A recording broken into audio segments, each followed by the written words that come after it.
Parking lot is intended to serve the existing Merson USA industrial facility located across Harrison Street. I'm sorry, Dennis? At this point in time, as this project is coming through my employer's office, I'm going to abstain and I'm going to leave the room until after the vote. Very well. Thank you. As a special use and site plan application, this will require a public hearing. So the order of business on a public hearing is that we will have staff report on the case. The applicants then will have an opportunity for comments. The commission and staff questions to the applicant are then appropriate. We will then have public comment on request, with 5 minutes per person who wishes to speak, and then the applicant responds to the public comments. We will then close that portion of the public hearing and move to a business deliberation session. So, that being said, staff report. All right. This one you got to hold. Okay, thank you. So this is a site plan review for the parking lot. It is on a lot that was previously addressed as 901 Harrison. It's now part of that 915, which is just to the south of it. But we have two parking lots that were in existence. That aerial view is from 1954, showing the two, and then the single-family home on the corner. So that was the lot that was being developed for the parking lot.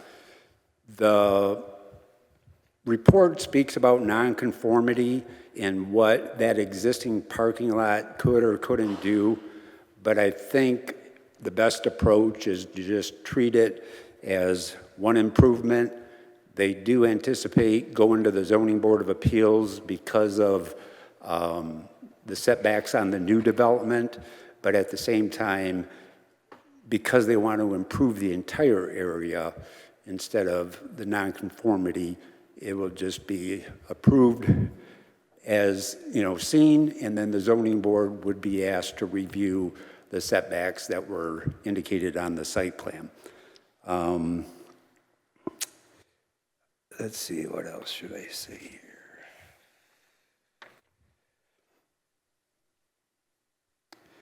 I know there were some questions about the timing. I'll maybe make a comment right now just to give a little bit of perspective about that. Merson had a number of projects. I was developing a timeline, but I have all the paperwork, but don't have it all in order. But there was a series of improvements that they came to the Planning Commission, or they went to the Zoning Board of Appeals, and there were 4 new buildings, which included the furnace, some new parking areas. That was all to the west side of Harrison, that those previous approvals and the activity that was ongoing was on the west side. However, because there was a lot of construction traffic, there was a lot of movement to position equipment and different things while other parking lots were being developed, there was a transition period where there were misplaced things. They were allowed to remove the building because that was one of their desires that was taking time. Matter of fact, our first meeting minutes speak about it in 2023, that there was activity to try to move forward with the parking lot. So there was some time that it took for Merson to acquire the property. And in the meantime, because of all the project development that was going on, then we knew that this was going to be a temporary, and that this day would come, we would get it to the Planning Commission. As far as who makes the decision for that, we had bi-weekly meetings with a lot of city personnel, but mainly our economic development team, our planning team, on occasion the city manager, just to move this project forward. So during those discussions, and we had, regular meetings, we were aware of the transition that was taking place, but we also knew that it was going to be temporary, and as soon as they wrapped up some things, then this would be the final conclusion of that. And there is nothing in the zoning ordinance regarding how to deal with a temporary situation with a project under development. Those are types of situations or scenarios that staff takes accountability for. The Planning Commission members themselves, they receive reports, they attend the meetings, they're knowledgeable of things, but they don't participate in development meetings like staff does, which are typically during the day with the owners of the project managers. So just to cover that aspect, other than that, I'll just see if there's anything that Mr. Wheeler is here to represent the case tonight, so I'll ask if Mr. Wheeler could come and see if there's any additional comments that he would like to make.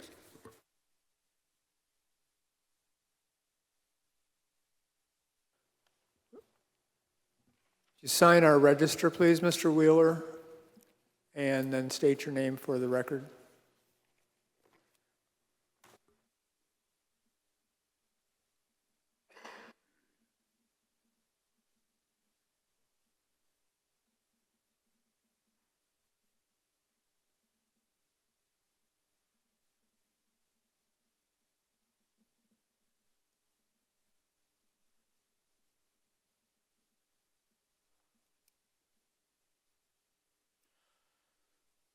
Thank you, Terry. Thank you, Doug. My name is Jay Wheeler. I'm with William Kibbe and Associates, the engineer on the project. Brandon Kulhanek, who was kind of the main point on this, is out in Montana, so he's, I don't know if he's fighting Canadian wildfires, but he's out there visiting his sister, so I'll give him the night off.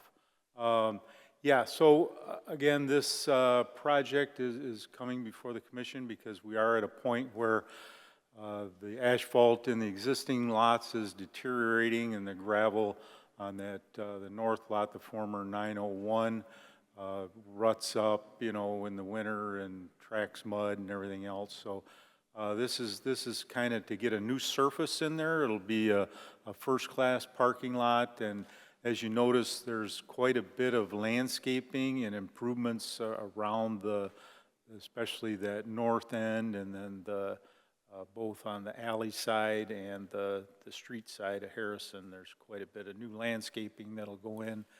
And also at the intersection there, you'll notice there's some striping on 37th and Harrison that will provide some safety for employees to cross to the main plant, which doesn't exist now. So and that will have crosswalk beacons and striped crosswalk. So it'll be a lot safer for pedestrian crossing, that they're all going to cross at that one location at the street intersection, and that'll help improve some safety as there is existing sidewalks along Harrison. And I wish I had renderings to show you the beautiful plantings and landscaping that'll go in, but if you're familiar with the plant side, Mersenne does have quite a bit of landscaping in front of their building as a beautification for the area as well, which currently exists and which was added to during the last go-around with development of this site. That's about all I have to say. I will be available if commission members have any questions about the project for me. Any questions from commissioners or staff to the applicant? I have one. Yes, sir. We do have a residential structure immediately to the south of the south part of your lot. The screening requirements are pretty well laid out in the zoning ordinance, but can you perhaps elaborate a bit on how that screening is going to work on this Yeah, lot? so currently on the south there, where that residence is, there is an existing vinyl fence. I believe it's 6 foot tall, and that shields any headlights from encroaching on that parcel. So that fence is existing and it will remain in place. I believe it's white vinyl fencing. Is it in fairly decent shape? Yeah, I believe it is. You've seen it, Austin? Yeah. Yeah, I don't know when it was put in, but I mean, from what I can see, it looks pretty good. It's nice and straight and, like I said, totally opaque. I didn't, Mr. Meyer? I didn't see in the report any comments on the lighting. What was the plan for that? So the lighting, there is an existing light pole kind of in that green belt between the southern lot and the 2 northern lots. And that pole is existing, and Bay City Light and Power supplies the fixture for that. So the owner has had separate meetings with Bay City Light and Power to upgrade that fixture and possibly add to it, but it would still be like an LED fixture instead of what's currently there. And Bay City Light and Power, obviously familiar with your ordinance and lighting levels and restrictions, and so there would be 0% encroachment of light off of the site. Terry, are there lighting requirements for this? From a safety perspective, I know that encroachment is obviously the concern, but also safety of people using the parking. Is there a requirement? It's a big lot for only one light, so I was just curious.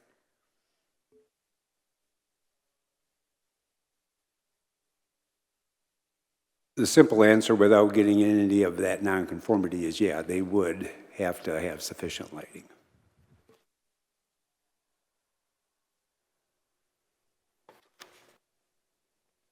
And there's currently no lighting whatsoever on the site, Jay? There is an existing light pole. It's kind of where that little arrow is. Can you point to it, Adam? Circle it so they can see it. Yeah, that's it right there. So there is a light on that pole currently. Now, the fixture you're talking about upgrading it to, what type of fixture is that? I mean, is it directional, or what is that? It would be what's available through Bay City Light and Power, so they would supply the fixture and the power to the fixture. Okay, so, yeah, I'm not familiar enough with their requirements. Well, the main requirement is it states it must be adequately lit. And then it does point to some minimum distance or foot candles by the property lines and things like that. So there is specific standards. Yeah, lighting was missed. I'm just thinking back to some of the stuff we went over with the zoning ordinance. Is there anything about, like, not having it be a direct view of the light source itself? You know what I'm saying? Like some sort of, Downward directed light? Yeah, shoebox style, they call it. yeah, so that, like, property owners, I just noticed I was skimming over the property owner, or, you know, I assume it's that house right next door, but maybe not. But one of their concerns was lighting as well.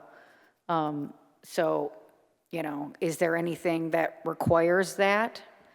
You know, that it be not a direct line of vision, so to speak? You indicated that the owner is working directly with Bay City Light and Power. That's correct. I Yep. don't know that we can get any better authority than that. Yeah, it's not, I'm just curious, you know, I don't know, I know that their concern is making sure that, you know, that the parking lot is lit and that there's no encroachment on other properties, but I just didn't know if they had requirements for that type of thing. I would suggest that if we have concerns on that we direct staff to direct that information to Bay City Light and Power so that they take that into consideration. Now, there is a distinction depending on where these light fixtures are being discussed. is that if it's in the right-of-way, then that's a right-of-way, light. Yeah, I guess it could serve the parking lot, but the responsibility is on the site development itself. So, but then I also know that Bay City Light and Power does supply some on-site lighting. So I think you would just have to be specific that the responsibility for parking lot lighting is the owner's, right? And the Bay City Light and Power may assist with that, or they may be only referring to their fixtures in the right-of-way. And I think the goal would be to supply just the minimum level that's required, right? We don't want this lit up like a gas station. So we want to, in respect to the neighborhood, we want to keep the lighting level to a minimum, but still have it safe for those people that are in the wintertime, employees get into their car, they have a little bit of light to see where they're going, so. Well, yeah, and that speaks to one of the questions I had, which are what are the normal operating hours for the business? Like, what's the latest that people should be expected to be using the parking lot? Yeah, with me is Austin. He's got, pardon me? They run 3 shifts, so they could be used, round the clock, yeah. I saw in the application or staff report, part 5, just the staff findings and conditions. Just one of the conditions was that the lighting plan has to be compliant with section 122-60, and then that will be submitted for administration approval, I'm assuming to the planning and zoning department. So it sounds like the lighting plan will come after the site plan approval for administrative review and approval then? As a condition? It sounds that way. And we will do that. A recent example this year was Save-A-Lot. They came in, redid all their light fixtures. We had to go back and, inform them about the cutoffs and the angle and light at the property line and that. So we did have to have those adjusted. And then the other thing I saw was just that there is a condition for a lot combination for both parcels then as well.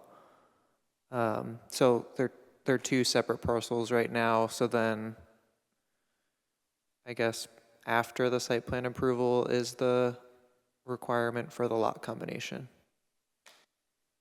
Yeah, and I'm finding out by the day that might already be done. I just found out yesterday that one of the records for the west side of the street, for the east side of the street was put into the record for the west side of the street. So there's a couple of things that as of today, I'm still working out, but I believe the properties by the assessing are already combined now. To the applicant. Sorry, one final thing for me. So I know there is, the plan for vinyl or PVC fencing on the southern portion of the project boundary, but then the site plan is a chain link fence with screening slats on the eastern side of the project.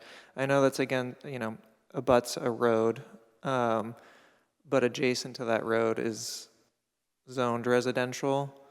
So I wasn't sure if versus a chain link fence with slats for privacy, if we would just make the condition that it be a PVC fence all the way around. Go ahead. Go ahead.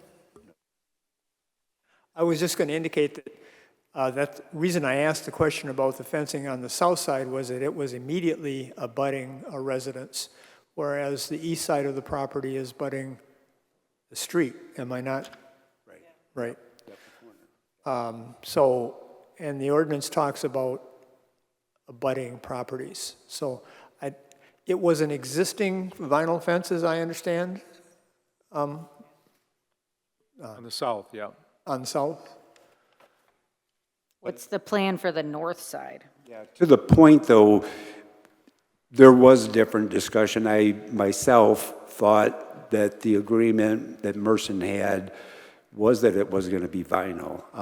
So it sounds like there was a an unsure, so I would leave this into the hands of the planning commission to make that decision of aesthetically what would be appropriate for this setting. Across the street, are those residential lots as well? I'm not familiar with what's directly across the street. Across the street would be Merson. To the east, it is residential, Right. north, east, and south. Okay. So there's still houses on that side that would have the chain link fence, right? Yeah. Right. Correct. Correct, there'd just be a road in between, yep. I think it would be my preference for it to be vinyl I versus a chain. agree. Because those, especially with a business operating 24 hours a day, your lighting doesn't stop at the street. And now you have residential properties across the street that are getting headlights in their windows at, 2 in the morning or 3 in the morning. I mean, I realize there's a street there, but that doesn't change reality. Yeah, the headlights could easily go across the street, you're right. And then there's no landscaping proposed for that side either. It might be, okay, I guess it was missing.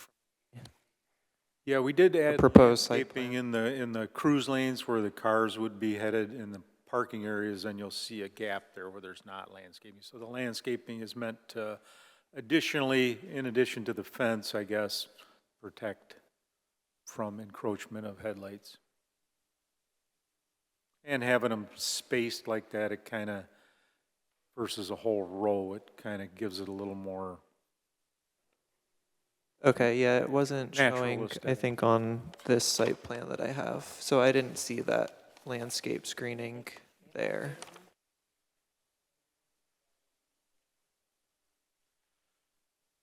Yeah, the requirements of the ordinance are pretty all-encompassing when it comes to landscaping. We had a tough time fitting that many plants on the site. Okay. Yeah, if what I'm seeing, at least on Adam's screen, just showing the landscaping on the east side, that would be my preference then too, with the vinyl of having a landscape buffer between the street and the fence. Yeah, we don't have that particular drawing in our packet, so I don't know why it wasn't included.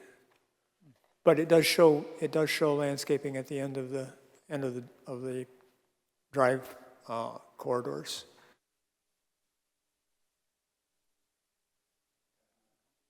What was provided, it came in on June 18th as the stamp date.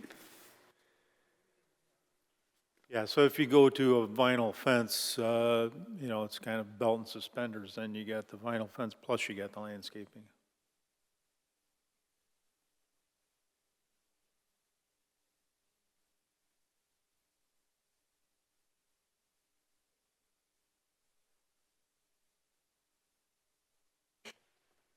So currently what's going on is I drove by and I saw access only off of Polk right now.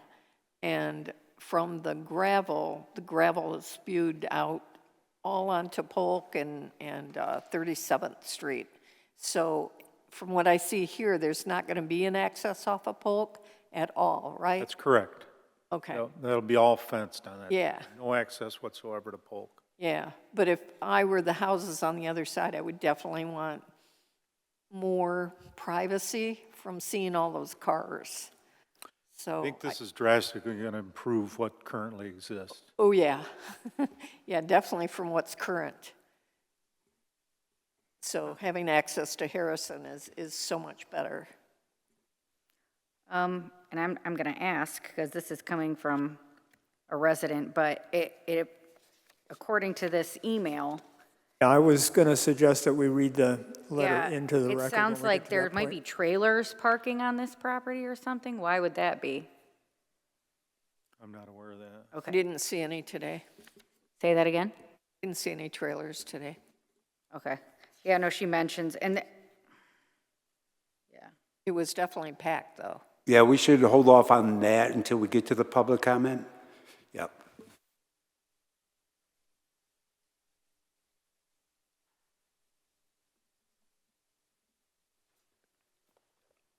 Do we have any other questions from the commission for the applicant? So I guess a little bit leads to another question on that. So for the record, there's no vehicles that would be parking in this parking lot that would be staying for more than their shift. You know, there's nothing, I mean, the people who work overnight would have their vehicle there overnight, but you know what I'm saying? There's not gonna be a 24-hour period where people are parking there, you know, for extended periods of time. It's strictly to and from work, correct? That's correct. Yeah, it's an employee parking lot. Yeah, there wouldn't be any long-term storage of vehicles there. This is also parking for visitors to the Correct. headquarters of Mercy, Yep. right? And that's why you'll notice at the north and south ends on the west side, we've got handicap parking that meets current. The south end clearly has some signs marked visitor parking. Yeah, and I think we're gonna move those spaces kind of to the north end, so they'll be closer to the crosswalk.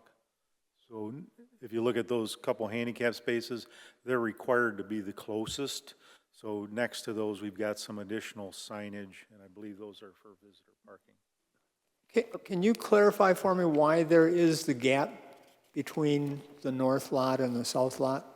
Yeah, that gap currently exists, and that's where that light pole is. So we assume that Bay City Light and Power is gonna take advantage of that green space to do their lighting, since it's not quite in the middle, but it's Close enough that they're close going to need enough. access? Yeah. And with having the access to Harrison like it is, I think that we're able to maintain that existing green space that currently is there. So I'm sorry, did you say you were adding visitor signs? I think those are for compact vehicles. I may have misspoke.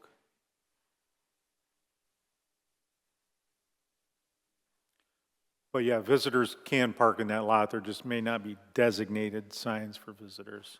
I would say, because I thought in the report they had only Yeah, mentioned. those are for yeah. compact cars, sorry.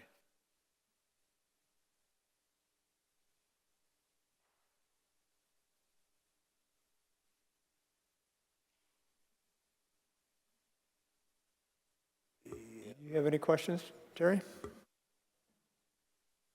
No, what I'm observing, Jay, is we get delivered the 12 copies of 11 by 17. Those are the ones that go in the packet. And then we get the 3 24 by 36, which is the large size. So the ones that were dated January 18th have similar drawings, but the one that I'm looking at, which is on the screen here, the only change does show that vegetation on the east.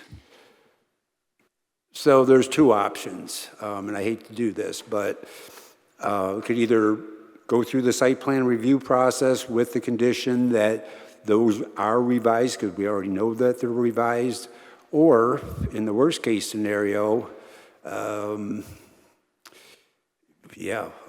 we would have to get the right plan. This is the right plan, but it wasn't in the packet on the fold-ups. And the only thing that I'm describing, if you could do a split screen, Adam, and maybe show the one that is in the packet, which is probably under the meeting packet report would be the best place to find it.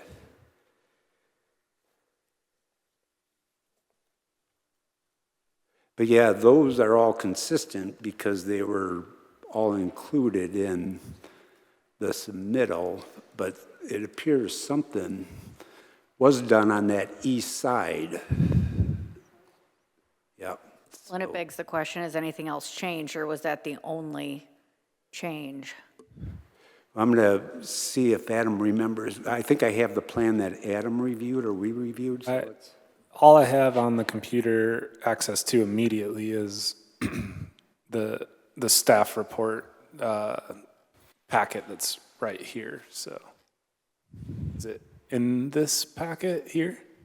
yeah, we'll go to 3 and I'll be able to see there. Okay, that's it right there. I think I would just want to make sure that the staff departments reviewed this one that we're seeing on the screen. Our packet didn't have any shrubbery on the east side. Yeah. Yeah, I'm with Stephen. I mean, as far as, do we need to see it again? I mean, I think administratively, as long as this site plan is still in compliance with all the conditions and stipulate, you know, that, you know, why would we need to look at it again?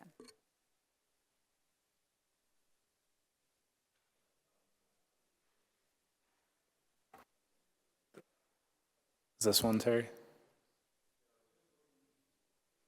See if, what was on that thumb drive for the packet, but that might have been on a different thumb drive.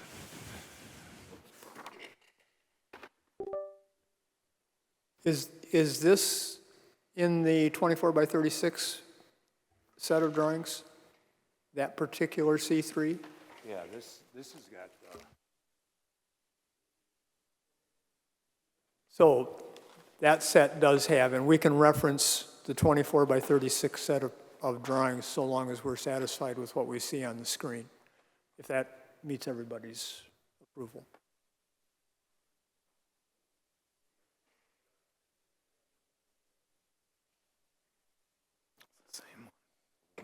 Okay, any other questions at this point?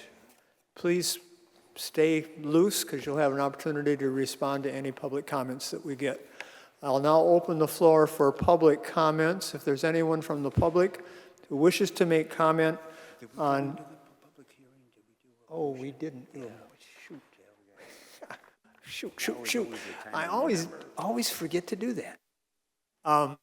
We needed to go formally into the public hearing. So I'll need a motion to open the public hearing on SU, where are we? 2605. Motion to open public hearing on case SU 26-05. Motion by Commissioner Meyer. Do I have a second? I'll second. Second by Commissioner Stothard. All those in favor say aye. Aye. Opposed, same sign. Motion passes. We are now in public hearing. So, anyone from the public who wishes to come forward to make comment on case SU 26-05, please come forward, sign our registration sheet on the podium.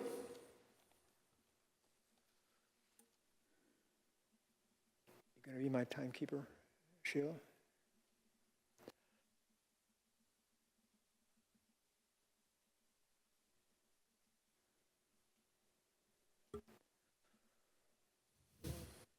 State your name and address for the record. My name is Mark Kontranowski. I'm at, Can you need to press the button on the, the light should be. can you hear me? Is it on now? Okay. yeah, you talk right into the microphone. My name's Mark Kontranowski. I'm at 815 Harrison, which is north of the parking lot as of right now. All right, you will have 5 minutes. Sheila Turbot will be our timekeeper. So go ahead.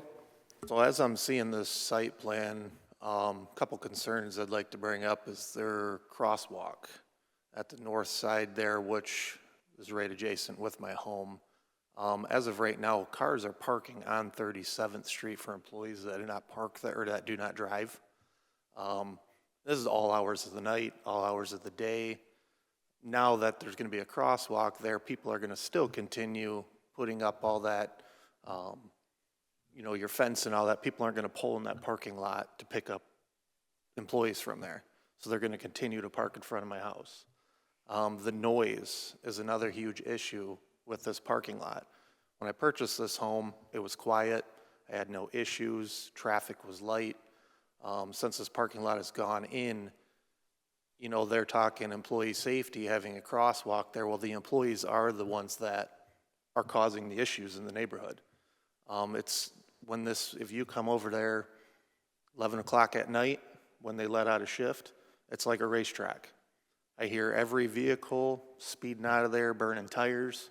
I've talked to managers at the plant about these issues, and they said there's nothing we can do about it, which I understand. It's a public road. Some of the noise issues that I've had about the parking lot, I've talked to the manager about, and he said, we have plenty of parking lot behind the building. I'll send those loud vehicles that I have video and record of, we'll send them back there to park. So my question is, why are we building this additional parking lot when there's plenty of parking in the back, from my understanding from him? You know, other than that, from looking at it, the lights coming in my house, they put a blue tarp up on the chain link fence. For the first year, they kind of took care of it. It'd fall down, they'd come put it back up. It is now completely shredded. So my question is, they're gonna go put in all this greenery around here. Is it gonna be taken care of? Is it gonna be full of trash like it is right now in the fence line? The amount of trash that comes over into my yard now from this parking lot is, every day I'm having to pick something up out there. But yeah, that's kind of my main concerns about that. And then the street, you know, we talk about gravel.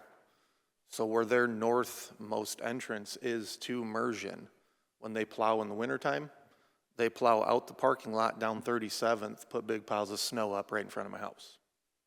That's another concern that I'm having, which brings in all their trash, all their gravel, all that stuff gets brought right over there, which then works out into my yard. You know, these semi-trucks, when they were doing this construction, come through there, tore up the road. Is there any plan to fix all the roads around there that have been damaged? That's another question I'd like to ask on this one.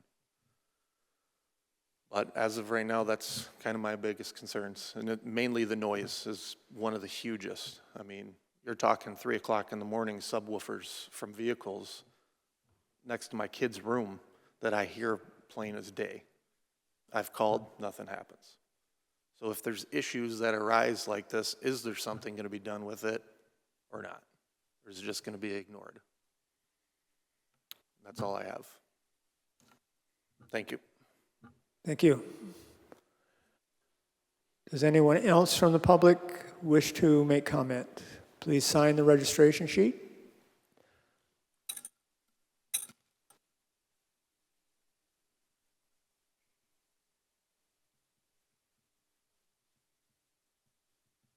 State your name and you'll have 5 minutes. He's a little taller than me. My name is Janie Smith. I'm at 304 37th Street. I'm the house directly across, right here on the corner. That parking lot has been there. I've been in this neighborhood for 40 years. This is, my view has always been a house, grass, green, trees. That's my view. I now live in a commercial neighborhood. My property values have decreased because of this parking lot. How am I going to sell my home to somebody that sees nothing but a broken, dirty parking lot? Our road was so bad, I had to scream online for weeks before they came and fixed the potholes. They plow their snow onto our property, which they finally quit after we complained to them a few times. The gravel, my grass is this deep in gravel from these roads. The noise, the trash, we're picking up trash completely, continuously blowing out of this parking lot into our yard. The noise level, as he stated, is unbelievable because it is 3 shifts. There's lights, my outdoor lights are coming on all the time because there's people coming and going at all times. There's the beeping of the locking, the beeping of the unlocking, the beeping when they have a problem with the car. There's the employees talking. There's the employees squealing their tires in the gravel. This is nonstop. Now, when I called to ask about this, I was happy about finding out that the entrances were only going to be on Harrison because I live on 37th. So this has been a tremendous decrease in our standard of living in our neighborhood. This has not been positive. I understand that businesses grow, and they should grow, and we want them to grow, but not at our expense. Okay, we weren't asked about this parking lot. We weren't giving a voice about this parking lot. And now we're told, well, it was just done because they needed it. Well, what about us? Where's our rights? And now I'm saying, well, if we're not an adjacent house, you don't matter. How can we not matter? That their headlights are in my kitchen and my house all day long, that the noise is there. I am requesting that that privacy fence go all the way around all three sides to protect all of the neighborhood, and that there should be some type of tall arborvitae and other things to help with the noise and with what our vision is, what we see. When I come out of my home, I shouldn't see what I see, and I'm the one who provided those pictures for you. If you look at those pictures, that's what I was given without a voice, and I don't think that that's appropriate. And I would hope that Merson would also see the value of taking care of the homeowners that they live with, which is all of us around them. And that's what I'm asking the commission to require. And please make sure the lighting is appropriate so that that also doesn't become invasive to us. So I would ask you to please consider this. Thank you. Thank you. Does anyone else from the public wish to make comment on case SU 26-05? Seeing no one else come forward, does the applicant wish to make response to any of the comments that has been received? Ma'am, you were the one that submitted this letter? Yeah. Okay. Thank you, Mr. Rice. Yeah, I would just make a comment. Obviously, we've done quite a bit and I definitely sympathize with their concerns. In what we're able to do as far as the development of this lot, putting that vinyl fence around three sides is definitely going to help control trash blowing into their yards, and by paving it instead of it being gravel, take care of the concern about gravel being sprayed into their lawns when they have to cut grass. So I think it's going to drastically improve the situation as far as the noise and other operational concerns. Obviously, we can do so much with the design of the parking lot, but some of those operational things obviously are beyond design. So, but I think we've done a good job in presenting a plan that will, as far as the design, alleviate a lot of concern, and also with the amount of landscaping that you can see on that north side between the parking lot and the fence, and then the adjacent roadway and outlawn, that will definitely beautify that area from what some of the pictures that you may have in your packet are. Thank you. Thank you. Excuse me. If this was approved, when would you be starting the work?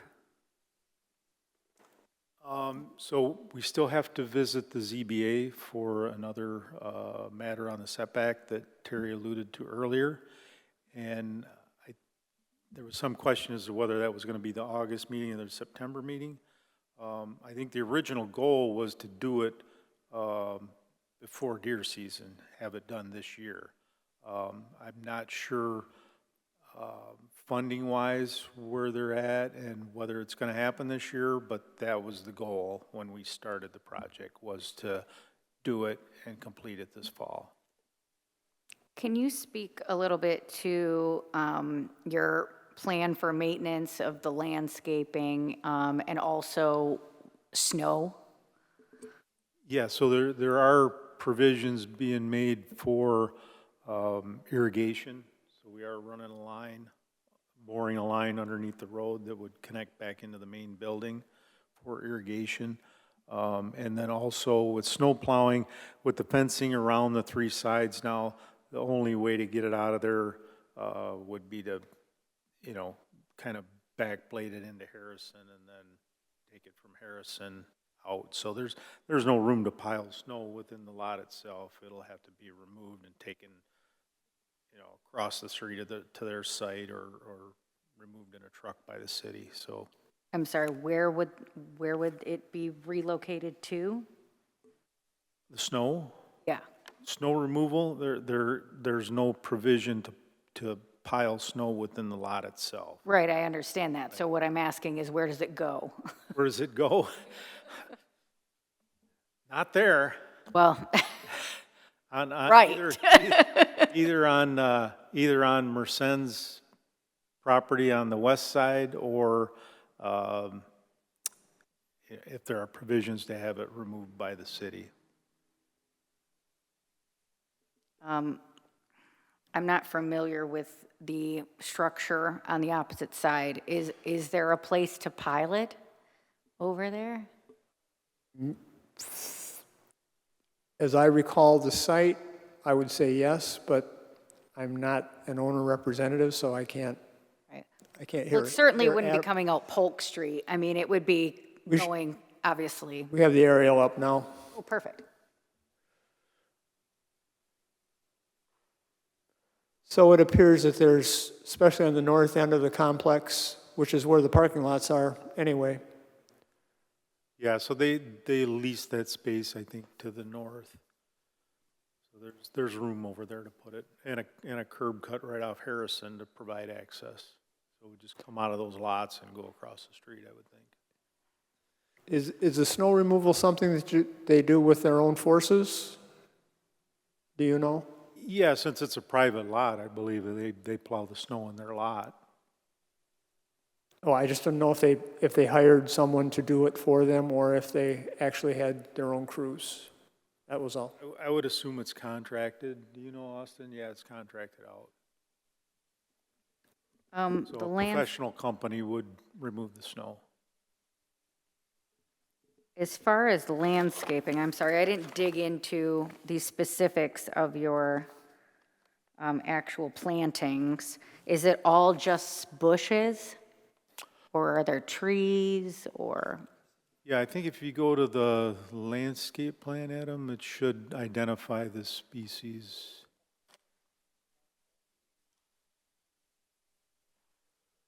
There you go. Yeah, but this is, yeah, that's different than mine.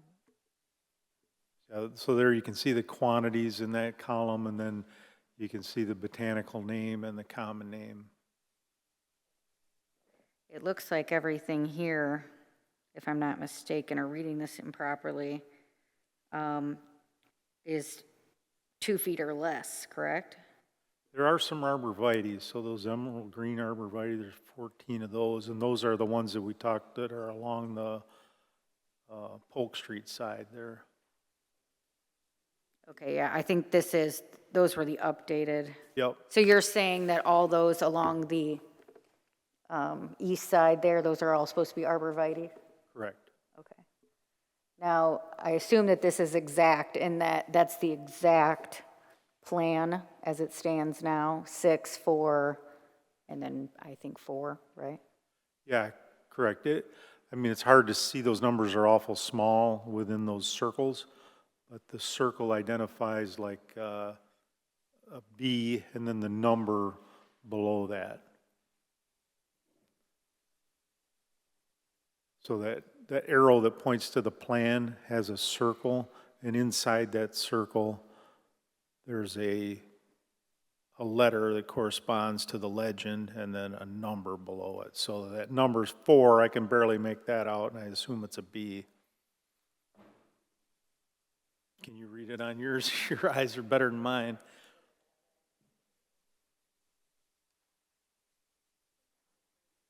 I think emerald greens are the ones that get pretty large, aren't they? Those are the most common ones. Right, that's what I was thinking, those and there's another one that's pretty. Can you pan to the right, Adam? See the end of the table there?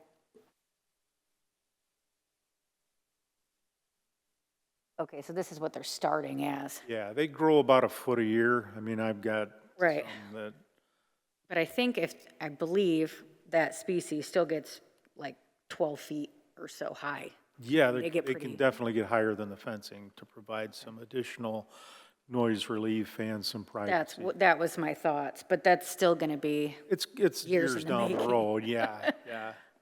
They don't start out big. right, because, well, and you're starting with 1 gallon, you know, But that's yeah, a small issue. 10 to 15 feet, it says at full growth.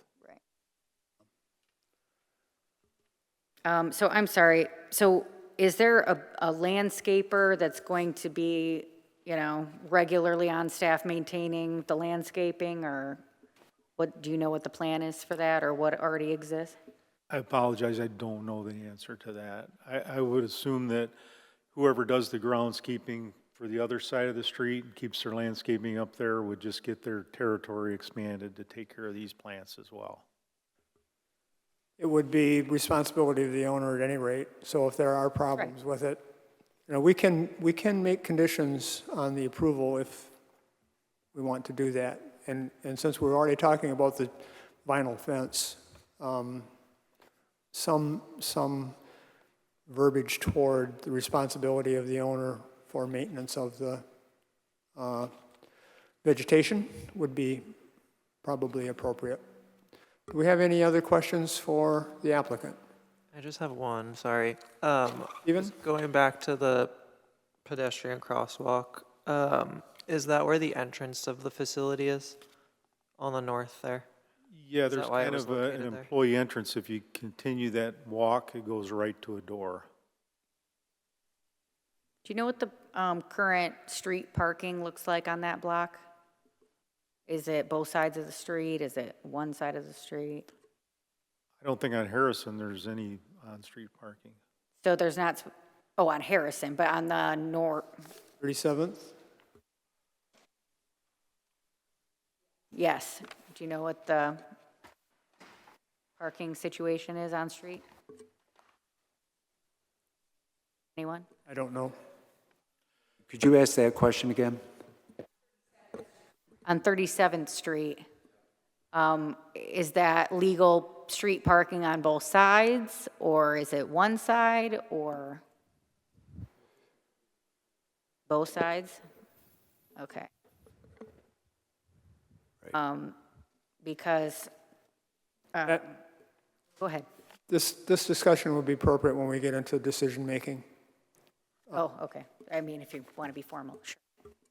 We're done. Do we have any other questions for the applicant?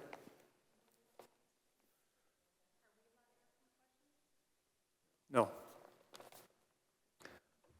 Thank you. Thank you. All right. I would be in entertainment of a motion to end the public hearing. Motion to end public hearing. Second. I have motion by Commissioner Meyer, second by Commissioner Burns to end the public hearing. All those in favor say aye. Aye. Aye. Aye. Do we need a motion we just moved right into decision-making? Yeah, so now I will open the floor for commissioners' questions or comments and concerns leading up to a motion for approval or denial. Yeah, so Mark, right, I believe, mentioned that there are people parking in front of his property on street parking on, I assume, some sort of regular basis.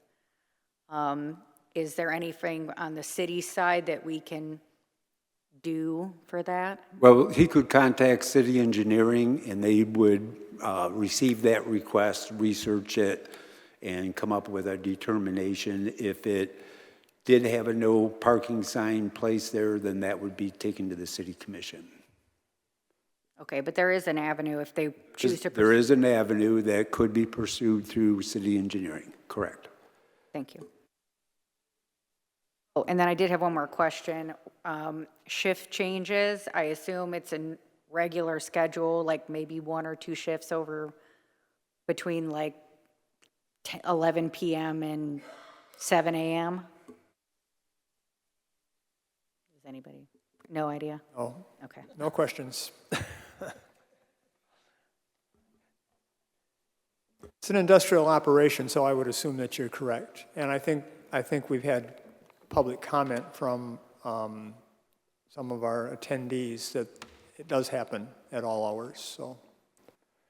And I know I did receive a complaint as some of this was unfolding, and I believe it was the property to the north about a beeping gate. So Merson was immediately contacted, and they should have, and I was told that they corrected the gate. So Merson has been doing their best to, get a major project completed and also satisfy the neighbors.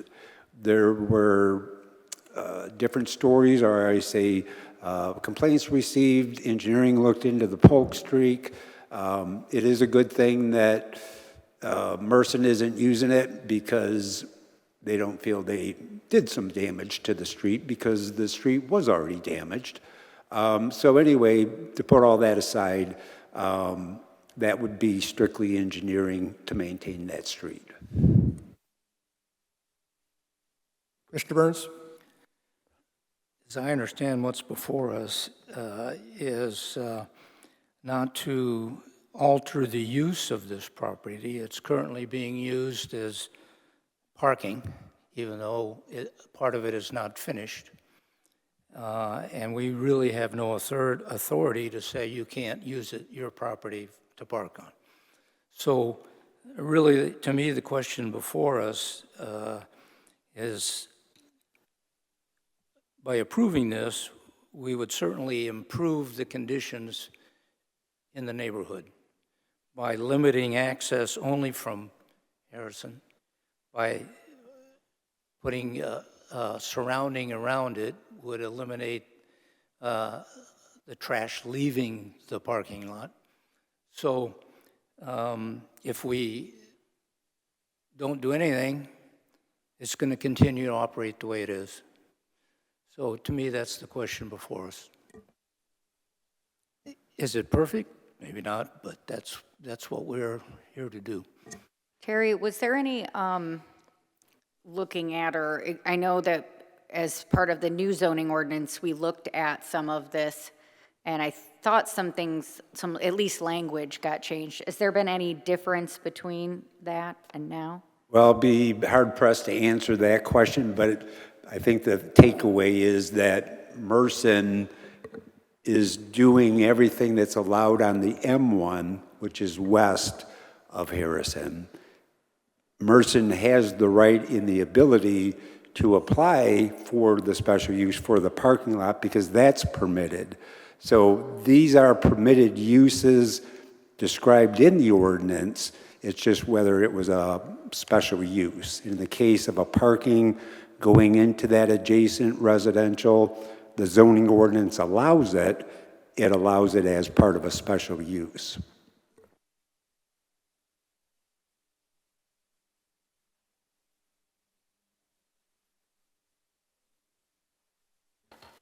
Any other comments or questions, concerns? I would entertain a motion. I would note that staff has provided us a nice outline page in the report so that as you make your motion, you can address those items individually. We need to have them each mentioned so that they can be entered into the record that we have addressed them. Conditions can be then added at the end of the motion.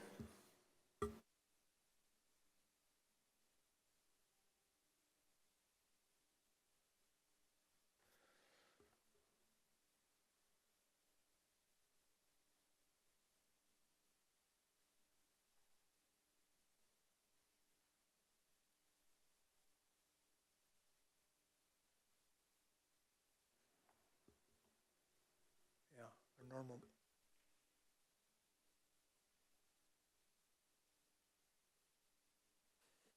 Okay. I move that given that the proposal special use will not impair public health, safety, and welfare. In fact, under the current conditions, this will improve some of the problems that the vacant lot is giving the neighborhood, and the changes proposed here will improve that safety and welfare of the area. The proposed special use is appropriate for purposes of location compatible with the character of the surrounding land use. And again, it's already being used as a parking lot. It's not very well controlled because it's not developed. This development With the additions we've talked about from the plan, fencing and foliage will improve that condition also for the surrounding neighborhood. The proposed special use complies with the applicable zoning district regulations that are asking for special use. Proposed special use complies with the applicable standards for specific use, both for Fourth and Article 21. The location and design of the proposed special use minimizes any potential adverse effect of the use on the adjacent property by avoiding significant and adverse impact relating to parking, loading, delivery, storage, odors, noise, and glare, vibration, and other things. While this may not improve every bit of that, it doesn't make it worse, and it does improve a number of the things relative to the surrounding area. Yeah, I already said that. Say, did The you want? location, the location and design of the driveways are safe in relation to street, providing access to the use. Access to the use is designed to minimize conflicts between vehicles, pedestrians, with traffic using adjacent streets and driveways. Vehicular circulation is designed to be safe and view. This actually makes a significant improvement in terms of access to the site by limiting access, ingress, and exit to Harrison Street only. Off-site parking areas comply with the provisions of Article 10. We believe that's true, that the street parking is normally regulated anyway. Green belts, landscaping, screening provided in accordance with regulations in Article 28 or 18. It looks like they're doing a pretty good job of basically surrounding the site with green belt. Walls and fence comply with provisions of Article 19, and we do have a provision that we want a vinyl fence on 3 sides. Signs comply with provisions of Article 20. I don't believe there's any signage being proposed. Refuse receptacles are adequately screened for the view of the streets and adjoining property. I didn't notice that. Refuge was not required. Yeah, the refuge is not required for the parking lot. All exterior lighting, building environment designed to install and comply with Section 12260 to result in minimum light trespasses to the interface with the vision of motorists and adjoining streets. There's no change proposed to the lighting. Access routes to all buildings, structures, and use provided emergency service vehicles. There are no buildings on the site. Public utilities are provided in accordance with regulations of public utilities, provided stormwater management, state and federal law. Public utilities are provided in accordance with the regulations of public utility providers. Well, that's a repeat, stormwater management. And I believe that engineering staff is addressing those issues. I would like to say, Michael, that he was speaking of lighting updated and that had to be administratively approved. He was talking about a light upgrade, so that is in fact being changed. So, and then I didn't know if you did mention the vinyl fence, but I didn't know if you wanted to add anything about the onus of landscaping maintenance being on the owner, or any considerations. It does mention in the city's proposed conditions that the lighting be administratively approved, but I didn't know if you wanted to include verbiage about considering direct line of sight from adjacent properties. I mean, it does kind of say that already.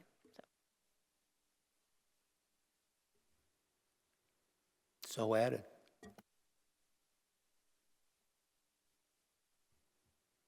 How are you proposing that that be done? Through specific condition? Yeah, sure. Would the motion mover like to add those conditions? Conditions for the lighting to be administratively approved through the city? Pardon me? That is what's suggested in the city commission, or on city conditions as well. Yeah. Yes, any changes to the lighting of the facility should be able to be approved administratively.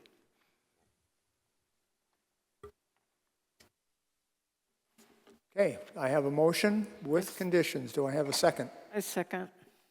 I have a motion and a second. All those in favor say aye. Aye. Aye. Aye. Opposed, same sign. Motion passes. Okay, we will move on to the next order of business. This is case SU 26-06, 4410 Wilder Road, permanent retail sales, Monica Teddams from the 9th Ward.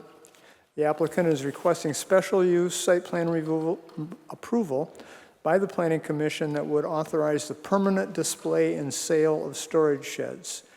Table 122-152, Table of District Uses, allows temporary retail and with administrative review. Permanent retail sales are permitted in the C2B Highway Commercial Zoning District, subject to special use approval by the Planning Commission pursuant to Article 16 of the city zoning regulations. This will also require a public hearing. So we will begin with staff report.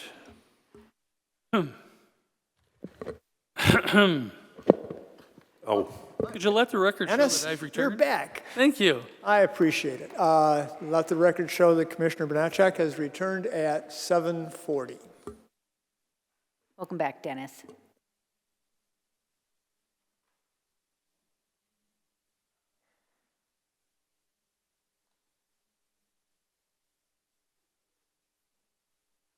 Sorry about that. All right, staff? yes. So, in the zoning ordinance, it has an allowance in that commercial district to have temporary sales and permanent sales. So a temporary sales has typically been like the Christmas tree lot on Center Avenue or some of the fireworks displays that you see. That's the typical short-term sales. Somebody puts a sketch together, we review it, depending on if it's on a state trunk line, we let MDOT, be at least aware of it, which is the case on the Salzburg location. So that's how the temporary is typically handled, and then at the conclusion of the sale or the season, all that is removed. Due to the nature of this business, they have a desire to keep some of the number of sheds there. I think you'll hear in the explanation that they'll probably reduce the size and the footprint of that. But from an administrative standpoint, I did verify through the Bay County Road Commission because I knew that, well, one, that they had authority over Wilder, and two, if I could, I'll direct you to some information I left on your table. There was, in 2002, the parcel that is to the east, going towards the Truman Parkway, there was a vehicle accessory building built there. And then in the packet that I gave you, there's the agreement that at that time was being worked out between the road commission and the city engineer to make sure that there was a recorded agreement because they only wanted one access to serve both of those properties. So the development that's shown on the screen was the retail store that was constructed, and then the documents in place, that letter kind of assures you that those have been recorded because the road commission and the city engineer wanted one access to service both of those lots. Okay, so having said that, the owner for the project tonight does own the adjacent property on the corner of Transit and Wilder. Let me see if, yeah, you can get that picture. Yeah, there we go. So, yep. So they own that dwelling there. Because it's zone commercial, wasn't really viewed as a home occupation, because that's kind of stretching the boundary of a home occupation because of the retail sales. So, but it is, I guess, rather unique to see that, this large commercial lot is adjacent and owned on the residential side by the same owner. So having said that, the agreement that was put in place was looking forward to the day when that site did get fully developed, that the access would come from that one shared drive. Currently, in the situation or arrangement, the owner of that accessory store knows about the agreement because that's recorded on both of those properties, and has that area there that he doesn't use, that he designated, yeah, you can use this part of it. That was the agreement that allowed to do that, but at the same time, the whole purpose of the agreement was the envisioning of a commercial space filling that space. So what we have is one that would like to go to permanent. So now it's the question of the special use. As far as the site plan, you've heard me make comments many times before that the special use and the site plan tie everything together and do require the site plan review. The distinction that's not made is, okay, you have special use approvals for somebody who wants to do a day center at their house, okay? So the only requirement they have, for example, is 600 square foot backyard play space. So is it fair to say that you're going to have an engineered site plan? No, obviously it's not for that type of use. The ordinance, and one of the new causes for this ordinance, was some relief or some help with this situation where, this is the type of situation. So the new ordinance is supposed to be addressing that.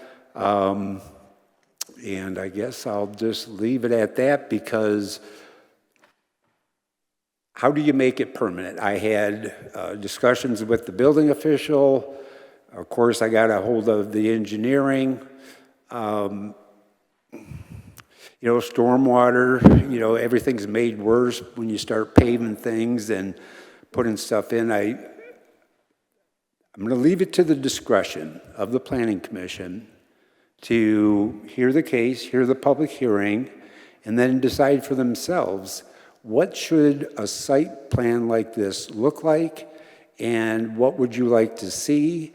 It can either come back, or there just needs to be a discussion, because if we're going to say you install a parking lot and you install the lighting and you do all this, then the sheds will be removed. So that's, So how do you do this, or go back to a temporary solution? But what I approved, I don't have a problem with as far as my administrative review. But the decision of what happens next to a site like this and the amount of investment that should go into a site like this for this type of sale, I draw a blank. Because I've seen these on parking lots at old gas stations. I've seen them in fields in Alger. I've seen them in a lot of different places. So the question is, what will the city zoning ordinance require for permanent shed sales? And I was at a loss to try to go through a staff report and try to identify everything that it had to have. So we're just going to lay that out, and I did do a report to lay some of the facts out, and I guess I'll stop there and let the applicant speak as to how this arrangement was made and what their desire is for the future of this site. Do we have a representative from the applicant would you please come to the podium, sign in?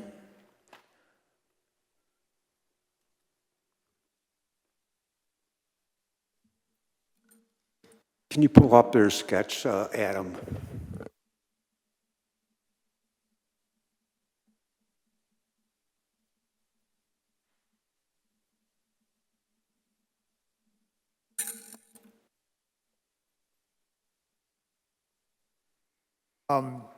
One moment before we do that. We need a motion to go into a public hearing.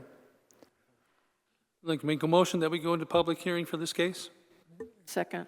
I have a motion by Commissioner Bonacek, second by Commissioner Turbot. All those in favor say aye. Aye. Aye. Opposed, same sign. Motion passes. Thank you. Please identify yourself.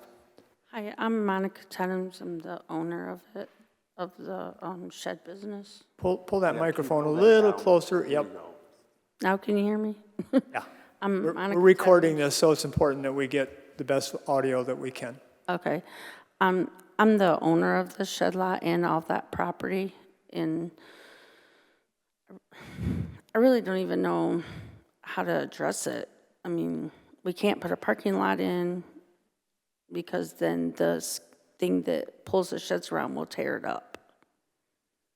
It will tear the cement up. And they want us, and somebody was saying something about we have to secure them down, and we can't do that either because they don't stay there long enough. What surface would be underneath them? Grass.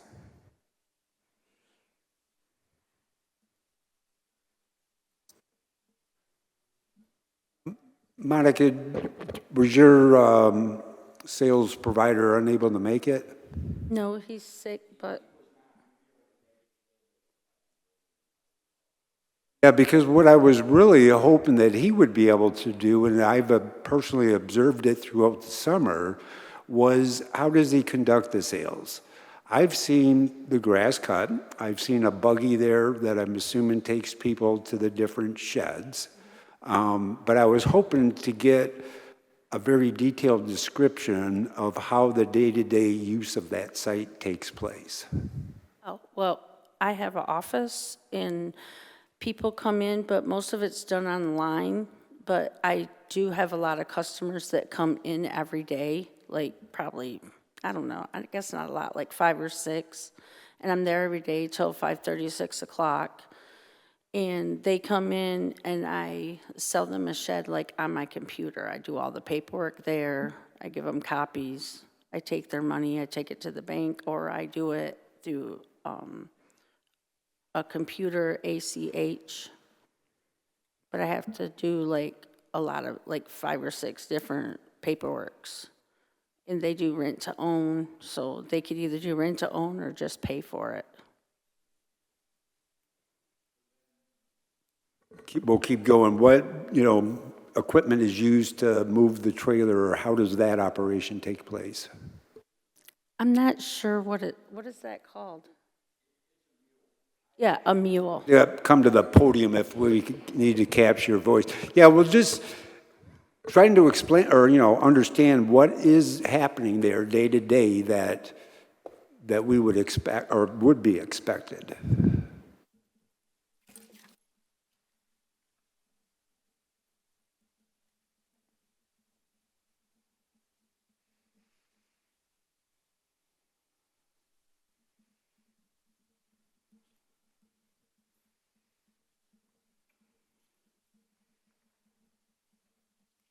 My name's Christopher Goodyear. And I do deliveries, and I also help Miss Monica. The sheds are moved by a mule and a trailer. The mule is grass friendly. It pulls one end, you lift the other end, and you put the wheels under it. I'm sure you've probably seen them on the internet. They've actually had a show on shed moving. But I moved the sheds by myself and put them in people's yards. 99% of the time, they are affixed on grass. We do have customers that have pads put in to have them put on for the longevity of the 4x6s that are underneath them. I have a lot that's in Westland that has a blacktop lot. We have had problems with my machine tearing their lot up. It's more grass friendly than it is concrete or blacktop friendly.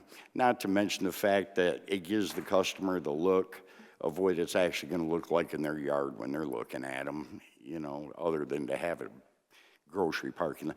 There is one in Standish that we have that I delivered to for Old Hickory that is also, it's a grocery store, and they have probably 30 units out there on some of their empty lot.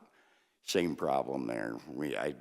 Sometimes their lot gets a little damaged from the machine because the forks are steel, and when I'm lifting and pulling on them, the steel hits the ground. It's a little easier to fix a scuff mark in the grass than it is concrete. As far as To stay on that same topic, if I could follow up with that, as far as the winter, as you transition from summer and now you're going to winter, what happens? they have a sellout sale toward the end of the fall to where they try to eliminate as many buildings as they can for the winter because, let's face it, they don't move too well in the winter. They still do, but not many. It really slows down after the snow starts flying. So if she has 20 buildings now, she'll probably have 6 come winter.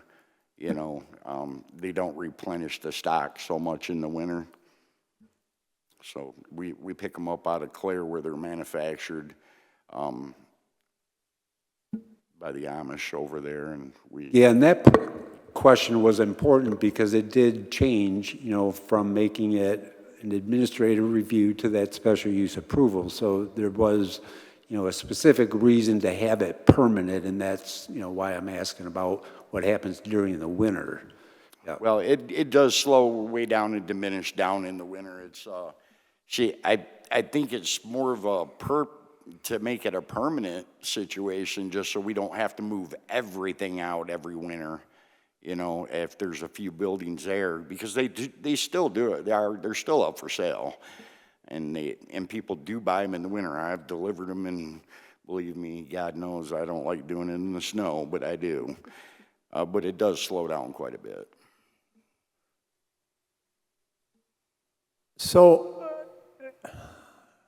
are the buildings that you're selling actually owned by somebody else, or do you buy them and then resell them? They are owned by Old Hickory. She sells the buildings, I deliver them. But So you're a sales agent then for Old Hickory? yes, we're. Yes and no. They give you the buildings on consignment, and you sell the buildings for them, and you take a percentage of the building. They price them and everything. We don't do any pricing or anything like that. Any discounts are all done through them. So you say they're on consignment, so they're still owned by Old Hickory until Yes, such they time are. as they're So sold. per se, you guys said, no way, this isn't gonna happen. We'd call them up and they'd come get them all. So, and that was the intent when you asked for temporary outdoor sales, Correct. that it would not go over the season in the winter, that you would cease operation at that point, and then, so why do you want to make it permanent? Because if I am left with 20 buildings, they don't want to have to come remove them and bring them back in the spring when the snow's gone. They've told you that? Yeah, and they want me to try and keep selling them over the winter, which you do. You might just sell half as many as you sell during the summer.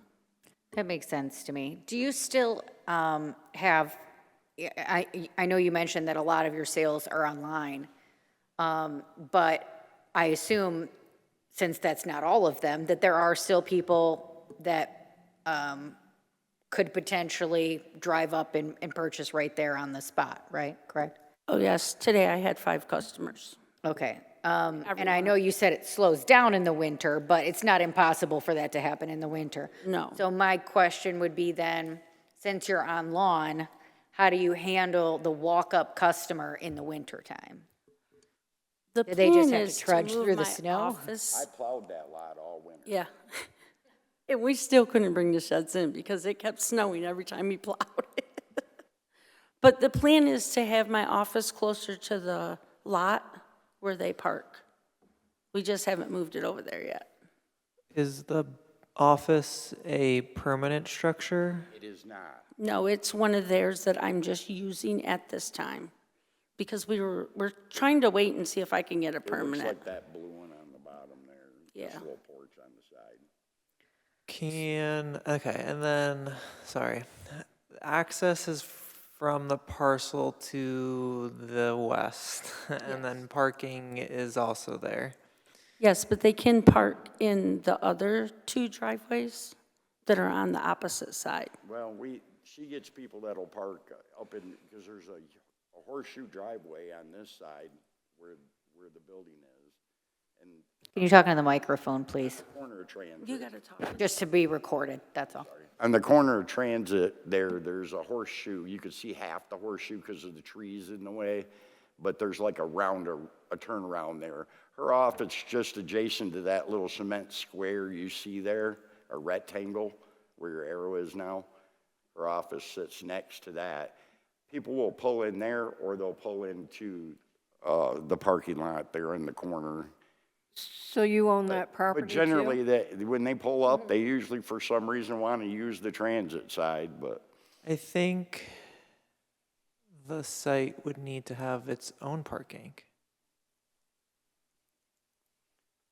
So this, That'll be discussion for so the business curb portion. cut there on the other side of the property, where it comes in the parking lot, that's where the agreement was made to be able to use that, because you wouldn't be able to access that side without going through, the residential street. And then when they get delivered, So when I deliver them, I come through that parking lot, down that, or through that side and drop them into the lot. Correct. so what is, other than just the convenience of customers, what is the function of this, I assume it's gravel horseshoe off Transit? No, it's cement. It is concrete? Yeah, it's kind of, Okay. But there's no parking there, so it's actually blacktop. okay. But how is it used? Is it just strictly customers? Yeah, pretty much. that's a residence? Not right now. No, Eventually, yes. it's empty.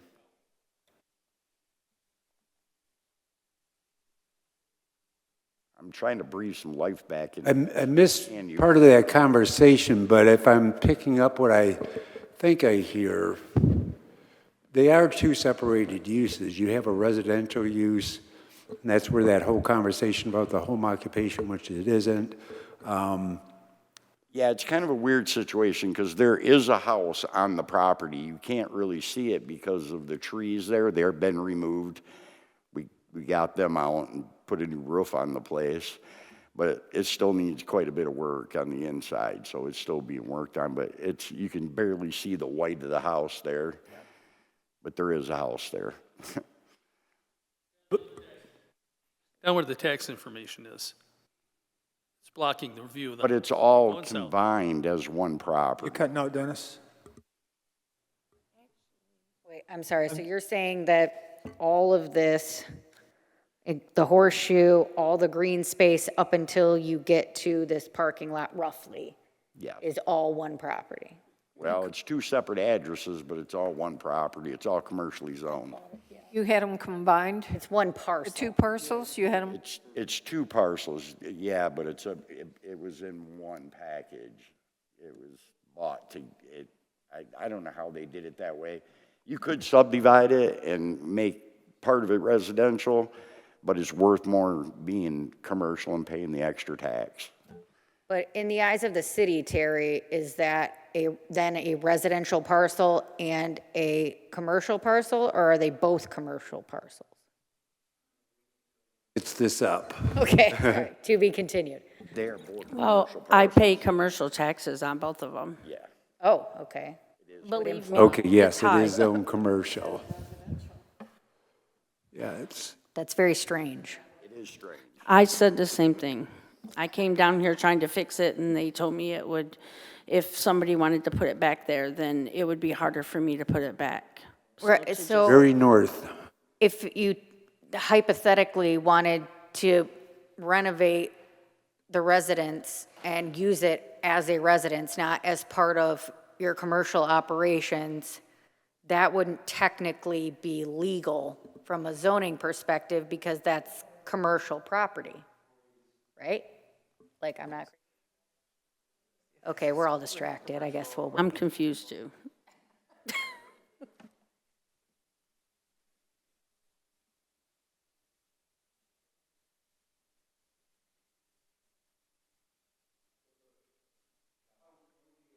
The house would be a legal nonconformity in a C2B district. So you could still use it as a residence? It would just be a nonconformity? Okay. Correct. And then I'm not too familiar with, I haven't had to go purchase a shed before. But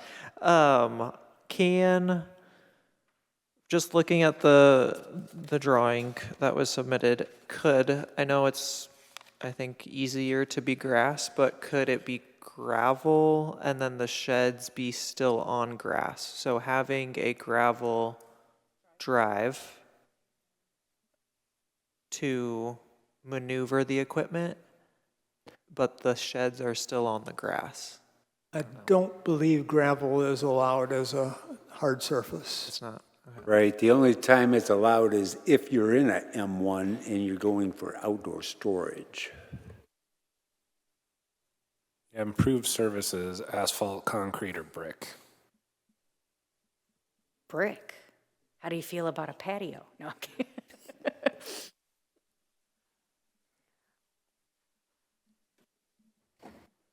Any, Commissioner Bonacek? Through the chair to Terry. If somebody wanted to make this a car lot, what would they have to do? They would have to make it a car lot. They'd have to pave it and put up a parking lot. Well, they'd have to pave it, they'd have to light it, they'd have to have signage. All of these things are what I'm looking at this in terms of how they're going to accommodate. They have the shared lot access, but there's no sign over there on that parking lot that identifies this area as a sales area. Just the street banner, or the banners on the building. And if the office is going to be over by the horseshoe, which is just fine, I don't really have an issue with not paving the storage area. Not that I think it's that big a deal in terms of access, because I'm a former fork truck driver and I've done a lot of moving of stuff. You can put those buildings up high enough that your forks don't impact the pavement. I can't pick the buildings up and move them around. I can only lift one end of the building at a time. And you that's put assist fine. You wheels on the pick other it up, you put blocks under one end, then you go over and pick it up, and put blocks under the other end. Oh, yeah, we can block, I do block them up. That's how they're sitting on level on uneven And you can ground. do that on pavement. Yes, you can. So I don't buy that argument, not that I'm trying to be controversial with you.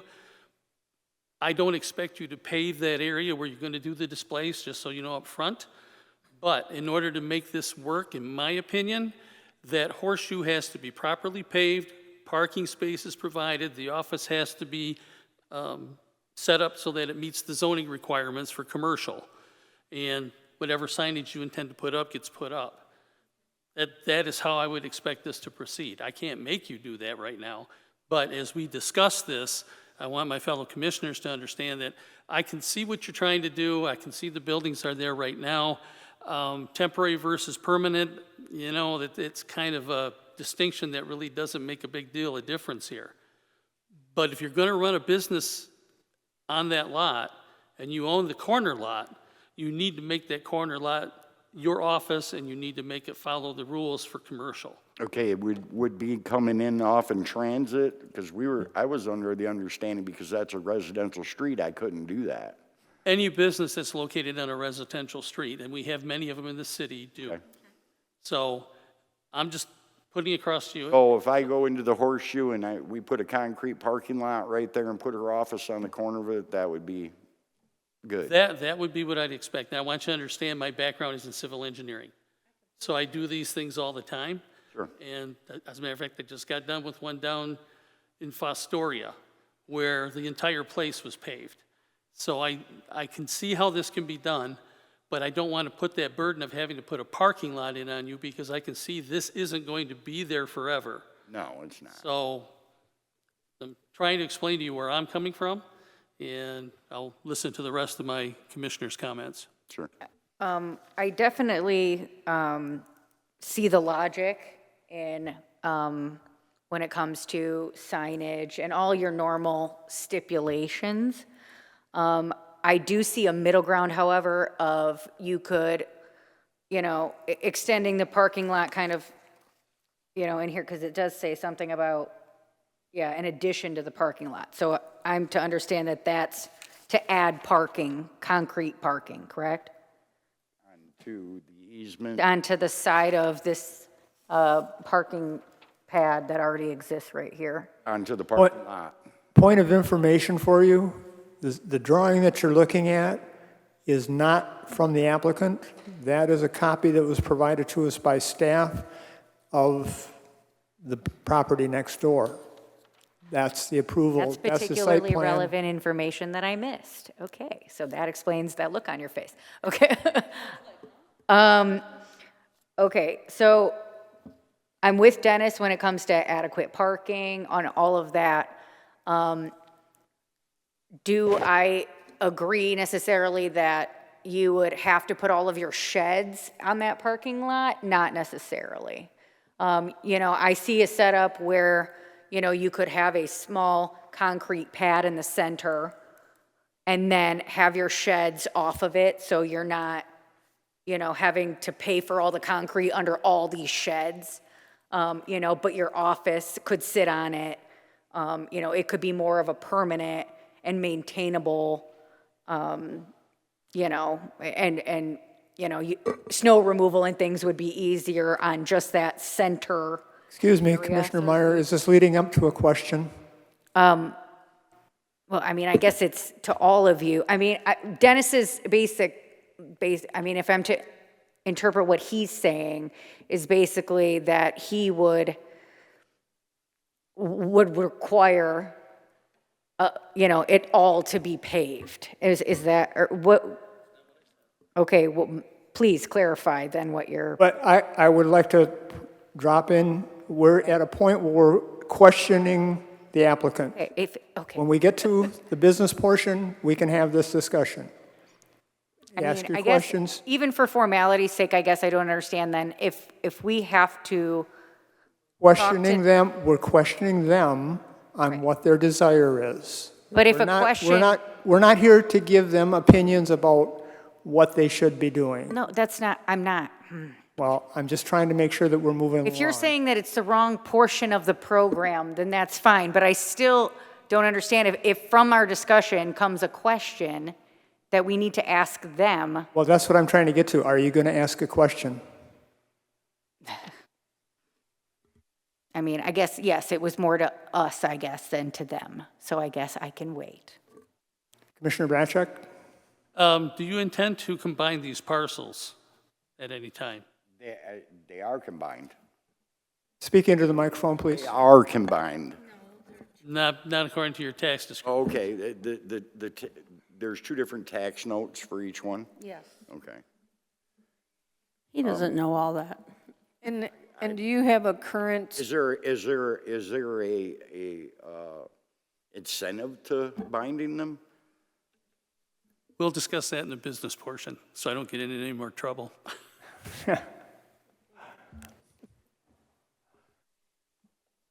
Oh, I'm sorry. Commissioner Turbot? so do you have a current easement with the property to the east? Yes, to the parking area, that the black-topped area you see there with the curb cut. So you have an easement to use their access drive and their parking lot? Yes, ma'am. And it's in writing, it's been filed? Well, that's the paperwork that I added to the desk tonight. That is the 2002 site plan approval for the adjacent retail accessory store. And the documents from the road commission and the city engineer that say that and the purpose of that agreement is recorded for that purpose. So it was the city initiative that caused that during the site plan review for the permanent building that's already there from 2002. And I can't tell from here, but it doesn't appear that you know, this edge of the cement here, are there parking spots there? There is. You can't see the lines. This is probably an old photo, but there is parking spots and lighting going down the east end of the property there along his parking lot.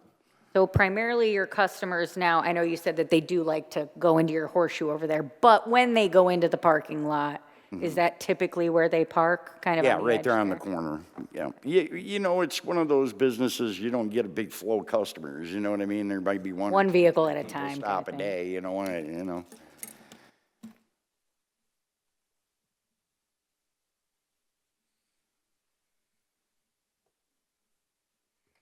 Have any other questions for the applicant or staff? Maybe. But no, for the moment. Okay. Sit down, have a seat. We're going to open this up for any other person from the public who wishes to comment on case SU 26-06 to come forward. Commissioner Banachek. Move that we close public input. I have a motion for. Second. I have a motion and a second. Motion from Commissioner Banachek, second from Commissioner Burns to close public hearing. All in favor say aye. Aye. Aye. Opposed, same sign. Motion passes. We'll now take this up under consideration for a motion. Do I have any? You sure do. So Dennis, what was, Commissioner Meyer? if you were to do it in Dennis world, what would you suggest? Clarify for me your previous comment about what I was leading up to with my previous comment is the need for an actual site plan that shows this corner lot as the business development lot containing the office and paved parking. I don't really care about where they're storing the trailers being grass. It's that way now. It's not going to hurt anything to keep it that way. Again, this isn't a permanent thing. I don't think this business is going to last 50 years. So I'm less inclined to say no, but I would, at this point in time, I would move to table this until next month and we get an actual site plan that shows an actual business development as opposed to, here's what we want to do year-round instead of what we're doing part-time now. Is that a motion? I did. I have a motion for tabling this application until next month to allow adequate time for response to a site plan review. second? I have a second. Motion by Commissioner Banachek, second by Commissioner Meyer. All those in favor say aye. Aye. Aye. Opposed, same sign. Motion passes. We're going to put this over for another month. You'll have an opportunity to speak with staff on what's required. Thank you. Okay. Takes us to Items not on the agenda. Terry, do you have anything? Yeah, I've got a lot of things. Let's see. I'll try to keep it very brief myself, though. As you know, the zoning ordinance is on the path for adoption. We had the first reading on July 6th. We were anticipating July 20th to be the date for the second reading. Due to error, there was a publication date that couldn't be met, that legally we are responsible to make sure is met. So we had to ask that it be moved to the second or the first meeting in August. So Shelley Thurston, our director, had contacted the various groups that she has been involved with on the grant funding to get that clear. And it was something that was bad as far as missing the publication date. But the safest thing to do was to make sure that it is properly notified for that specific. And the short answer is, when the city clerk holds a public hearing for the city commission, the public hearing itself, the announcement, is the public hearing. Whereas for planning, you have to specifically publish and do a specific notice, not to individuals, but in the newspaper. So when you hear, yeah, there's a public hearing at the city commission, yeah, because all their meetings are public hearings, but all of our meetings are not always public hearings. They're public meetings, and then there's public hearings within the public meeting, if that makes sense. And that's why the whole purpose of, motion in, motion out, and everything like that is part of that. So back to the zoning ordinance, we had that delay. We are on track to have the ordinance on the August 6th, is it? I think the first meeting, August 10th. Yeah, I think it's August 10th. So everything is still on track to do that. I guess I'll take any questions on that point, because I know we had a lot invested in that significant deviation from our timeline that we thought was going to happen, but we will make it happen in August. So does that jeopardize, I know it was a pretty tight squeeze, does that jeopardize your grant deadline? Well, Shelley was able to get, that worked out. So, yeah, everything worked out on that part. The next thing is, let's see. Sorry, if you're moving on, I just had a quick question. So I know we kind of left it at, as far as the kind of edits that I had sent you after the fact, and you turned over to Joe. I didn't really hear what came of any of that. Like, there was some question. You're looking at me like this is a surprise. Like you don't know what I'm talking about. Last month when I showed you all of those additional things, and right, we were going to give them to Joe, but it kind of left it in this weird middle ground where certain things we weren't sure about. And that was the last I heard.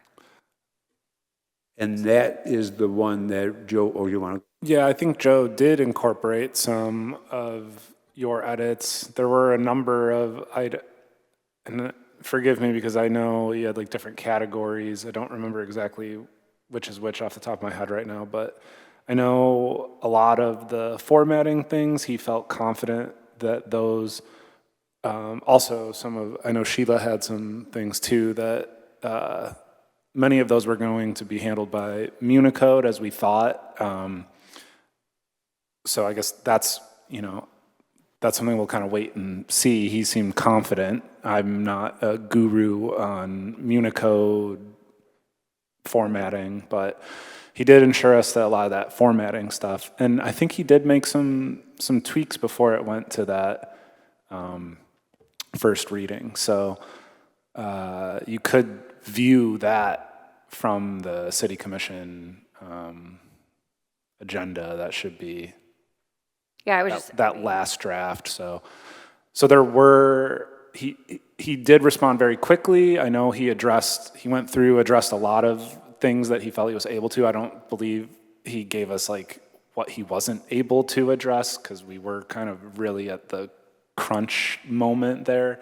So I guess long story short is we'd have to go back to check the latest version and reference against the previous version and your notes to Yeah, so fully the answer upshot that is he question. changed some of it, didn't change others. He did make edits, Yeah. yes. What exactly he did, I don't have like a log of that. Yeah, we're crunching on some other things too related to the ordinance in terms of there's templates and things that and development guide. So he's really scrambling to kind of get that together. So does that answer your question? More or less. Okay. I was at the city commission meeting when Joe made his presentation to the city commission. And he did end with the comment that this is a living document. It is amendable. It's not the last time you're going to see this. And in fact, he referenced the fact that we are working on the data center portion that we've talked about before, but because of the way it interrelates so many parts of the ordinance itself, it deserves more time.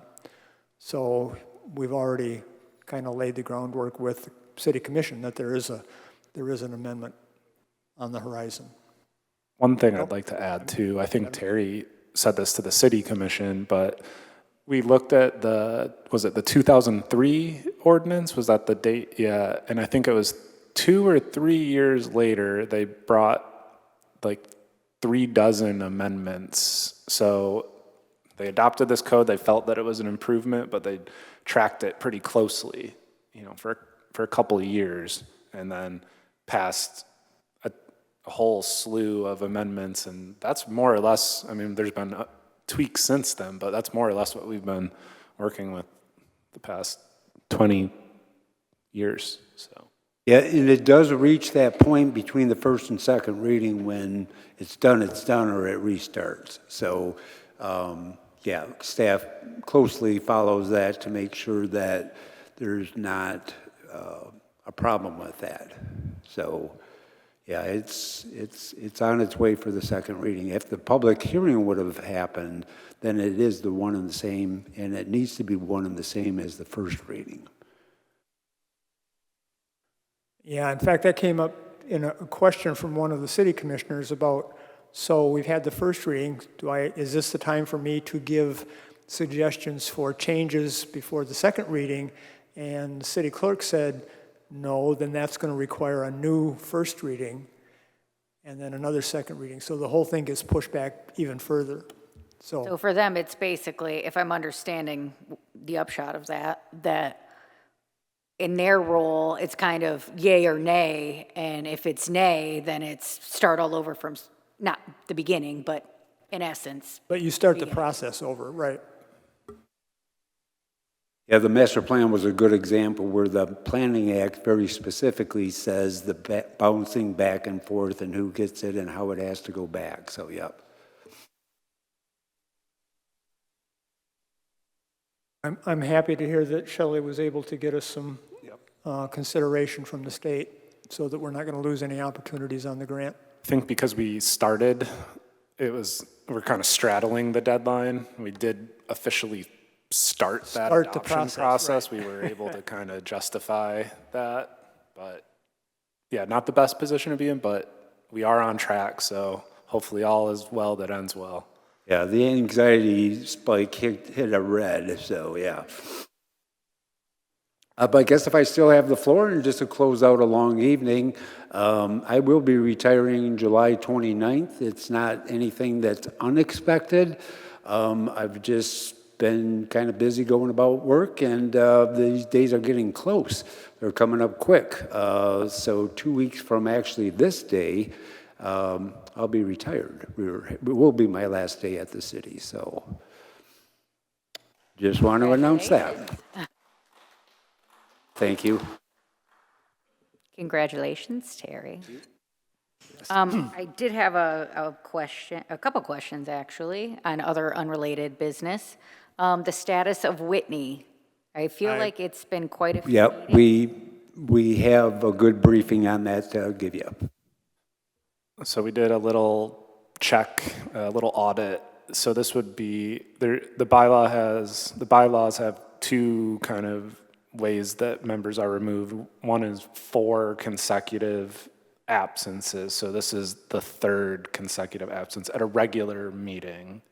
And then the other is 25% absence in a 12-month period. So we're gonna, and I think that's also regular meeting. So I haven't done that audit. So we'll see, she might already need to be removed. I think tomorrow in the office, we're gonna look at if she met that 25% in 12-month threshold. If she doesn't, if she didn't come to the next meeting, she would need to be removed according to the bylaws. Okay. Has anybody been in contact with her? Dropped my packet off to her door. That's not a personal contact. I have not personally contacted her, but no, I have not. I have, and she intimated to me that she was done with the commission. She was moving on to other things in her life. At that point, I wish they would just write a letter of resignation. I Right. will make contact with her again to verify and let her know that if she wants to remain on, she better be here at the next meeting. And otherwise, it's been nice knowing you. Have a good life. Her absences up until now, did she ever, make contact and say, hey, I'm not going to be here? Or has it been They're like a no-call, unexcused no-show kind of thing? absences. I don't think we ever, at least the past 2 and including tonight, we haven't received any Requests for communication. being Yeah. excused? No. Okay. I have provide us one some- more question, unrelated, on other things. Omnifiber, we kind of left that one cabinet situation hanging. What's the status? Yes, thank you. That was one that wasn't on my list, but I did want to cover. They were contacted. I have not heard a reply. I did speak with the adjacent, or the Denise who was at that meeting, assured her that nothing would be acted on unless she was properly notified. I got to talk to that individual to find out where they're at, because they're either not putting the cabinet in, but I did not get a reply. So I do need to follow up with that, because I wanted to close it out for this particular meeting, but. Okay, so do you know, I know there was some question because they were not present about whether they would even want to move that. What has any conversation been had? I mean, as far as any of it? Okay, I would say that it's not, if they were to say, we can move it, then it wouldn't just be her that would be notified.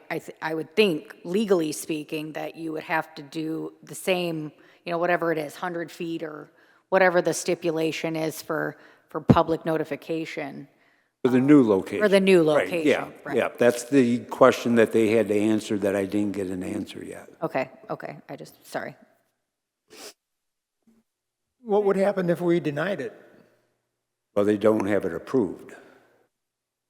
So they couldn't install it? That's correct. Can they bring it back? They could, if I close this out because haven't received any information, then yeah, they would have to refile an application for that utility cabinet. Well, I assume that they're going to still have another batch of cabinets at some point, yes? I mean, they're Hope not not. done. So my thought is they probably would just batch it in with the next set of cabinets. I believe Omnifiber is done, if I'm not mistaken. They are done? I believe so. I think we need to put it back on the agenda for next month and to dispose of it one way or the other. Right, I agree. All right, yep. I have a unrelated question here. We had approved something for Tut Hill. Yes. Remember that? The restaurant or Yep. whatever it was, store, I guess it is. I drove by it the other day. Was it allowed that they could have asphalt in the median? You know, between the, Yeah, that's all there, but it's just got a fresh black coat of paint, but that has always been there. oh, wait, what? It was cement, it was just concrete before, because we had talked about that at the meeting. Yeah, but it was, I think it was pretty broken up, you know, it wasn't doing well and it needed a little help. But yes, the concrete was there already. Okay, I didn't know. I thought we had to have grass there. That's one of those, been there for so long that it's just been the way it is. So if it's been there and they just update it, it's fine. Yeah, it's because the area that you're referring to is actually in the right-of-way. It would be their outlawn, but my recollection is it's always been paved there. I think it is part of the right-of-way. I think it was just allowed so many years ago when that was still an acceptable practice. And then, you know, I mean, I guess we could have pushed the issue at the time and made them remove it, but we didn't do that. Okay. Well, we could have referred it to the city engineer for action. Right, we could have done a lot of things. It is, Coulda, woulda, it shoulda. is the right-of-way, so. Right. We didn't, I mean, we talked about it very briefly. I think I asked some side question about it, but that's all the more we touched it. Right.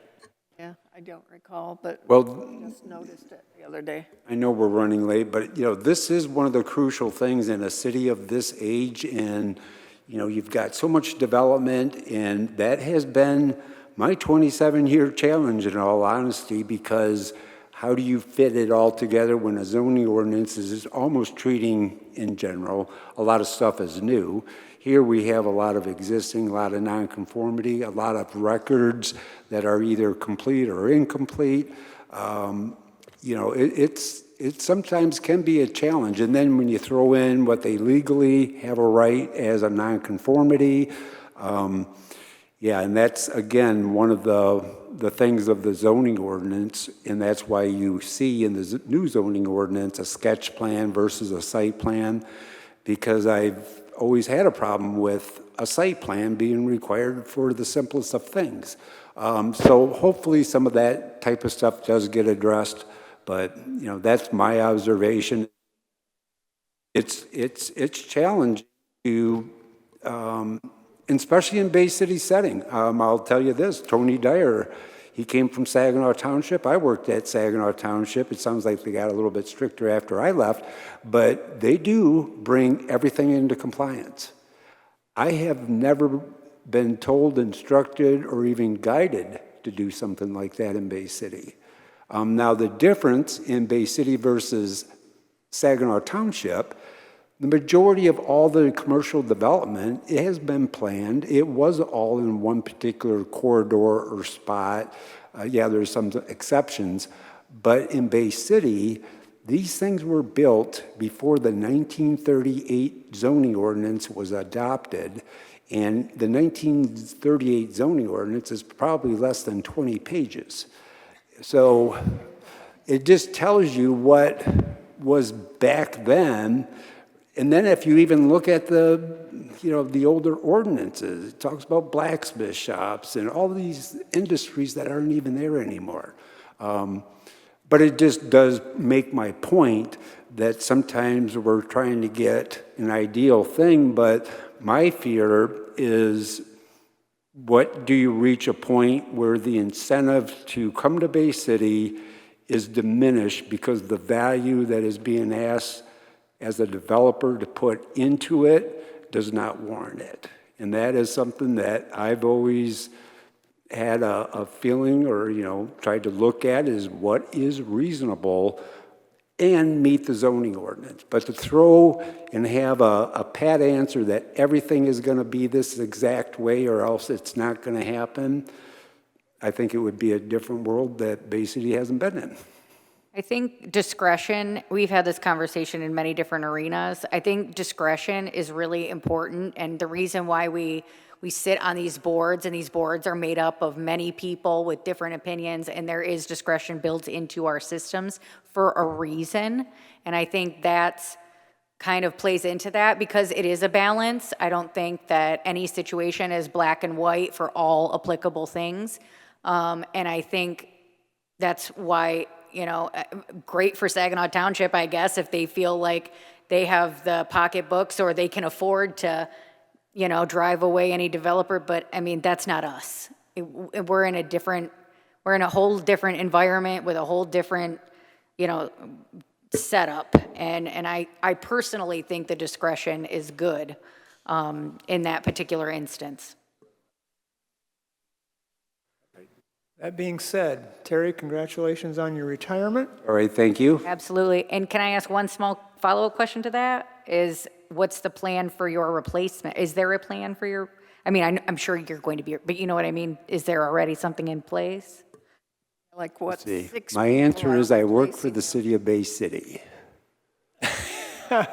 And then you don't. Whatever policy they follow or whatever track they do, that's what we're doing. Okay, but as of right now, okay, that's all I wanted. The job was announced, so the job Oh, was okay, announced. so, yeah, okay. Okay.